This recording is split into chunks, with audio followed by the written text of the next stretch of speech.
పిల్లలకి స్కూల్ పాఠశాల అయితే పేరెంట్స్‌కి స్కూల్ పేరెంట్స్‌శాల.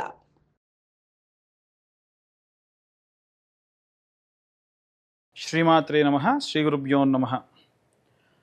మనకు బోనాలంటేనే హైదరాబాద్, తెలంగాణ అని మనందరికీ తెలుసు. నిజంగా కూడా మనం బోనాలు అంటేనే హైదరాబాద్ గురించి, తెలంగాణ గురించి విశేషంగా చెప్పుకోవాలి.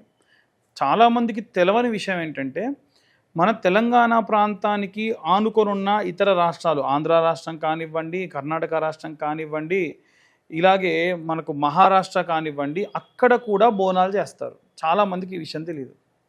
అయితే బోనాలు ఎందుకు చేస్తారు అసలు అంటే, బోనము అంటే భోజనము.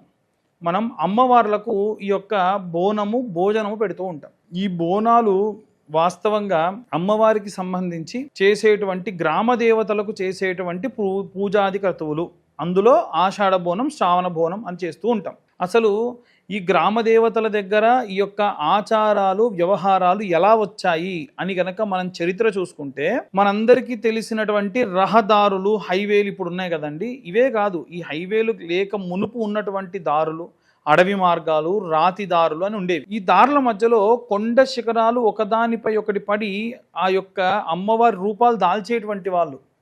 అందులో భాగంగానే మైసమ్మ, మారెమ్మ, అంకాలమ్మ, రేణుకా ఎల్లమ్మ, మైసమ్మ, పోచమ్మ, ఇలా గ్రామ దేవతలందరూ కూడా పూజను అందుకుంటూ ఉన్నారు. ఇంకా నేను తక్కువ చెప్పాను, ఇంకా చాలామంది అమ్మవార్ల పేర్లు ఉంటాయి. అయితే ఇవి ఏమిటంటే, ప్రయాణం చేస్తున్నప్పుడు జనాలు వాహనాలకు సంబంధించి, అప్పట్లో రథాలు, తర్వాతకి వాహనాలు, యాక్సిడెంట్స్ అయ్యి చనిపోయేవాళ్ళు. ఇలా అవుతుందని అమ్మవారికి మొక్కుకొని ఆ రాతి రూపంలో ఉన్న అమ్మవారికి గుడి కట్టేస్తే అమ్మవారు పూర్తిగా శాంతించి అవి జరగకుండా ఆపేవాళ్ళు. అమ్మ అందరికీ అమ్మే కదండి. మనకెలా అయితే అమ్మవారు అమ్మగా కొలుస్తామో, భూత ప్రేతాలు కూడా అమ్మ అని పిలిచేది అమ్మవారిని. మరి వాళ్ళు ఏం చేస్తారంటే, ఇలా ప్రమాదాలు చేసి మనిషి మరణిస్తే వారి యొక్క మరణాన్ని తీసుకొని శాంతి పరుస్తూ ఉంటారు వాళ్ళు. ఇలా అవ్వకుండా ఉండాలని చెప్పి అమ్మవార్లే బలి కోరి ఆ బలి చేసిన దాంతో తృప్తి పడండి అని అమ్మవార్లు చెప్పారని చెప్పి కొన్ని కథనాలు ప్రతీతి. నిజంగా కూడా అలా చేసిన తర్వాతకి ఎన్నో చోట్ల యాక్సిడెంట్ జరిగేటువంటివన్నీ కూడా ఆపేశారు. అందుకే కిల్లా మైసమ్మ, అలాగే బాట మైసమ్మ, ఇలా అమ్మవార్లకు సంబంధించి చూసుకుంటే కట్ట మైసమ్మ, కట్ట మీద ఉన్నటువంటి అమ్మవారు కట్ట మైసమ్మ, ఇలా అమ్మవార్ల పేర్లు ఉంటాయి. ఈ అమ్మవార్లందరికీ కూడా విశేషంగా ఈ యొక్క ఆషాఢ మాసంలో, అలాగే శ్రావణ మాసంలో బోనాలు చేస్తూ ఉంటారు. ఈ బోనం చేసినప్పుడు మన దగ్గర ఎంత సాంప్రదాయబద్ధంగా ఎంత ఆచారాలు ఉంటాయంటే, కాళ్ళకు గజ్జలు కట్టుకొని, పట్టీలు పెట్టుకొని, అమ్మవారికి సంబంధించి బోనానికి బెల్లం పానకం చేసి, బెల్లం అంతా కూడా కరగబెట్టి, అన్నం వండి దాంట్లో పోసి, వ్యాపాకులన్నీ కూడా ఆ పాకం పైన పెట్టేసి మూత పెట్టి, ఆ మూతలో దీపం పెట్టి తలపై పెట్టుకొని, ముందర శివశక్తులు, అలాగే పోతురాజులు, అలాగే ఏమైనా ఘటాలు తీసేవాళ్ళు ఘటాలు తీసి ముందు నడుస్తూ ఉండేవాళ్ళు. పూర్వము అంతా అడవి ప్రాంతం కదండి. ఈ అడవి ప్రాంతంలో దారి కనిపించేది కాదు కాబట్టి దీపం తలపై వచ్చింది. ఈ వెళ్ళిన తర్వాతకి అమ్మవారికి నివేదన ఎక్కించిన తర్వాతకి నైవేద్యం సమర్పించేటందుకు ఎటువంటి శాకాంబరాలు లేకుండా కేవలం మధుర పదార్థం ఇచ్చేటువంటి వారు కాబట్టి, ఇప్పుడున్నటువంటి బెల్లం కంటే కూడా శ్రేష్టమైనటువంటి బెల్లం అప్పట్లో దొరికేది, స్వచ్ఛమైనది. ఆ బెల్లంతో అమ్మవారికి ఈ యొక్క బోనం వండి నైవేద్యం ఎక్కించేటువంటి వారు. పోతురాజులు ముందరుండి కొరడాలతో ఎందుకు కొట్టుకుంటారంటే, ఈ మూగ జీవాలు, కొన్ని మృగాలు ఉంటాయి అడవి ప్రాంతాలలో. ఆ మృగాలన్నీ కూడా విపరీతంగా వీళ్ళ మీదికి వచ్చి హింసించి ఇబ్బంది పెడతాయేమో అని చెప్పి పోతురాజులందరూ కూడా రక్షణగా, అమ్మవారికి ముందు నడుస్తున్నటువంటి ఆడపిల్లకి రక్షణగా అవి కొట్టుకుంటారు. అలాగే మైసాచి గుగ్గిలతో ధూపం వేస్తారు. వచ్చేటువంటి కాలం వర్షాకాలం కాబట్టి ఉన్నటువంటి రోజులలో ప్రత్యేకంగా అందరూ కూడా ఆరోగ్యంగా ఉండాలని ఎలా ధూపం వేసుకోవాలో ఇక్కడ నుండి ప్రారంభమవుతుంది. అది దసరా నవరాత్రుల వరకు కొనసాగుతుంది. అలా విశేషంగా ఈ బోనాల నుండి ప్రారంభమై అన్ని పండుగలు కూడా ఇక ప్రారంభం అవుతూ ఉంటాయి చిన్నగా, ఉన్నటువంటి ఆషాఢం పూర్తయిన తర్వాతకి. అలాగే ఈ యొక్క బోనాలకు సంబంధించి ప్రారంభమయ్యేటువంటిది కిలా, ఈ యొక్క గోల్కొండ కిలా దగ్గర ప్రారంభమై లష్కర్ బోనాలుగా పిలిచేటువంటి ఉజ్జయిని మహాకాళి అమ్మవారి యొక్క దేవాలయము సికింద్రాబాద్లోకి చేరి అక్కడి నుండి లాల్ దర్వాజాకు వెళ్ళి అక్కడి నుండి తిరిగి మళ్ళీ ఈ యొక్క తెలంగాణలో మరికొన్ని ప్రాంతాలకు ఈ యొక్క బోనాలన్నీ కూడా జరుగుతూ ఉంటాయి. అందుకే మనం బోనాలు జరిగినప్పుడు ఇప్పుడు ఏం బోనాలు జరుగుతున్నాయంటే లష్కర్ బోనాలు అవుతున్నాయి, తర్వాతకి లాల్ దర్వాజా బోనాలు అవుతాయి, తర్వాతకి ఇటువైపు బోనాలు వస్తాయని చెప్పేసి అందరూ కూడా చెబుతూ ఉంటారు. అయితే ఈ బోనాలలో ప్రత్యేకం లష్కర్ బోనాలు. ఎందుకంటే ఉజ్జయిని మహాకాళి అమ్మవారి దేవాలయం అక్కడ ఉజ్జయిన్లో ఎంత శక్తివంతమో అమ్మవారు ఇక్కడ మళ్ళీ అంతే శక్తివంతం. అందుకనే పెద్ద పెద్ద వాళ్ళండి, రిలయన్స్ ముఖేష్ అంబానీ వాళ్ళు వచ్చినప్పుడు కూడా బోనాలు ఎత్తి ఆమె ఇక్కడ ప్రదక్షిణాలు చేసింది.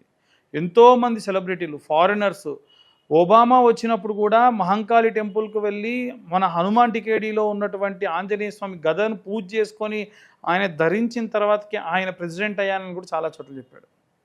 కాబట్టి మన హైదరాబాద్కు ఉన్నటువంటి కల్చరు, హైదరాబాద్లో ఉన్నటువంటి బోనాలు చాలా చాలా ప్రత్యేకమైనవి. బోనాలు ఇవన్నీ ఎందుకు చేస్తారు, ఈ తెలంగాణ వాళ్ళకంటే ముక్క సుక్క కావాలి అందుకే ఇవన్నీ చేస్తారని చాలామంది కామెంట్స్ చేస్తూ ఉంటారు. పూర్వ చరిత్ర తెలవక చెప్పేటువంటి మాటలు అవి. తెలంగాణలో ఉన్నటువంటి యాస, భాష, సంస్కృతి చాలా చాలా పూర్వమైనటువంటిది, చాలా చాలా ప్రాకృతికమైనటువంటివి అన్నమాట. మనకి చాలామందికి ఉన్నటువంటి సందేహం ఏంటంటే ఈ శ్రావణ మాసంలో బోనాలు చేస్తారు, ఆషాఢ మాసంలో బోనాలు చేస్తారు, తర్వాత శ్రావణ మాస బోనాలు అంటారు, ఏమిటండి అని కూడా చాలామందికి ఉన్నటువంటి సందేహం. అదేమిటంటే ఆడపిల్లకు పెళ్ళై అత్తగారింటికి వెళ్తుంది, ఆషాఢ మాసంలో ఏమవుతుందనంటే పుట్టింటికి వస్తుంది. కాబట్టి పుట్టింటికి వచ్చినటువంటి అమ్మాయిని మనము బోనం ఎత్తి ఆషాఢ మాసంలో బోనం చేయిస్తాం. మరి ఇక్కడి నుంచి మళ్ళీ తను వారి యొక్క అత్తగారింటికి వెళ్తుంది కదా, అప్పుడు వాళ్ళు ఏం చేస్తారు, కోడలు పుట్టింటి నుంచి మొదటిసారి వచ్చిందని అక్కడ శ్రావణ బోనాలు చేయిస్తారు. ఇవి మన హైదరాబాద్లో మధ్యలో ఉన్నటువంటి మూసీ ప్రాంతానికి ఆవలి పక్క ఈవలి పక్క అంటే అవతల యువతలగా మనము ఈ యొక్క రెండు బోనాలు చేసుకుంటూ ఉంటారు.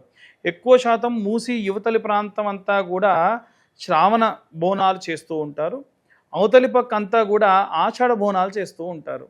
అయితే ఇదే సాంప్రదాయము తెలుగునాట కూడా ఉంది. అక్కడ వాళ్ళు ఆషాఢ పట్టి అని శ్రావణ పట్టి అని చెప్పి చేసుకుంటారు. కానీ తెలంగాణ ప్రాంతాలలో శ్రావణ బోనాలుగా ఆషాఢ బోనాలుగా ఒకవేళ ఈ శ్రావణ పట్టి ఆషాఢ పట్టీలు కోడలతో ఇప్పించినా ఈ బోనాలు విశేషంగా చేసుకుంటారు. ఇలా చేసుకోవడం వల్ల అమ్మాయి పసుపు కుంకుమలతో నిండు నూరేళ్ళు ఉంటుందని చెప్పి పుట్టింటి వారు అనుకునేటువంటిది. అలాగే ఈ యొక్క పసుపు కుంకుమలతోని నా ఇంటి కోడలు ఉంటుంది, నా వంశాభివృద్ధి జరుగుతుందని అత్తగారింటి వారు కూడా ఆకాంక్షిస్తూ ఉంటారు. ఒకసారి ఆలోచించండి, హైందవ ధర్మంలో ఇంత విశేషమైనటువంటి కార్యక్రమాలు ఉన్నాయి. ఈ ఆచార వ్యవహారాల్లో ఉండి ఎంతో ఎంజాయ్ చేస్తూ ఆడపిల్లలు ఇవన్నీ బోనవెత్తుకొని చేసేటువంటివన్నీ చేసి వేరే ధర్మానికి వెళ్ళమంటే వెళ్ళగలరా? కాబట్టి మీ ముందు ముందు తరాలకు అన్ని ఆచార వ్యవహారాలు చెప్పండి, బోనాల గురించి చెప్పండి, మన చరిత్ర గురించి చెప్పండి, మన ధర్మం గురించి చెప్పండి.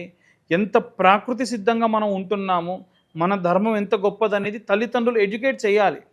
ఎప్పుడైతే వారు చేస్తారో అప్పుడు విశేషంగా పిల్లలందరూ కూడా ఇవి ఆచరిస్తారు, వేరే ధర్మాల దారి పట్టరు. మన హైందవ ధర్మం కూడా అంతే బాగా విశేషంగా అభివృద్ధి చెందుతుంది. కాబట్టి అందరూ కూడా జాగ్రత్తగా బోనాలు జరుపుకోండి, ఎట్టి పరిస్థితుల్లో కూడా అజాగ్రత్తగా ఉండకండి. ఎందుకంటే ఈ బోనాలు జరిగినప్పుడు, అలాగే సికింద్రాబాద్ బోనాల గురించి చెప్పుకున్నప్పుడు అక్కడ రంగం అని కూడా చేస్తారు. ఆ రంగం తీసినప్పుడు అమ్మవారు ఆమె లోపలికి వచ్చి జరగబోయే విషయాలన్నీ కూడా చెబుతుంది. మీరు నమ్మరు, హైదరాబాద్లో విపరీతంగా వరదలు వచ్చినటువంటి కాలంలో ముందుగానే ఆ రంగంలో చెప్పడం జరిగింది. ఎవ్వరు కూడా అంత పట్టించుకోలే, కానీ తర్వాత ఖచ్చితంగా జరిగింది. మొన్న మధ్య మళ్ళీ అప్పుడు వచ్చినంతగా వరదలు వస్తాయని చెప్పిన తర్వాతకి మలక్పేటలో బ్రిడ్జ్ కూడా కొట్టుకుపోయింది. అలాగే జరిగింది, అలాగే విశేషంగా ఆ యొక్క వరదలు కూడా వచ్చాయి.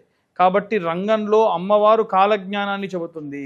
కాబట్టి అవి బాగా క్రౌడీగా ఉండేటువంటి ప్రదేశాలు కాబట్టి వీలైనంత వరకు కూడా అందరూ జాగ్రత్త వహించి ఈ యొక్క బోనాలకు కానీ, ఘటన తీసినప్పుడు కానీ, ఈ యొక్క శివశక్తులతో వెళ్ళినప్పుడు కానీ జాగ్రత్తగా ఉండండి. సర్వే జనా సుఖినో భవంతు.